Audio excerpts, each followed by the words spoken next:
जरा देख लो कौन से तोड़ लो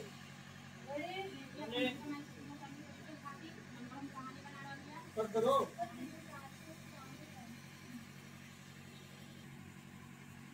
बोले एक्शन ना ना इतना हो सकेला सब बात झूठ बा ई लड़की अपन दुर्गा माई को पूजा चालू रखे खातिर हम कहानी बना रहल बिया एकरा के हमनी के बेवकूफ लगत नहीं जा हां अरे हमरा तो बुझाता पूजा करे ना नहीं लड़ जा कि वो से मिले खातिर गइल हम राहुल बात को माने के तैयार ना बा अभी कल्याणी के तरीके से तो दाग लगाई हमरा से बर्दाश्त ना हो सावित्री बोली अरे वाह तू दिन के आए तुम्हारी थोड़ा सा ऐसे मतलब मार देने लगे तो अपन बुआ के पास मिर्चा नहीं लगता रवि हाँ तो हमारा कल्याणी से कुछ भी कही तो हम बर्दाश्त ना करें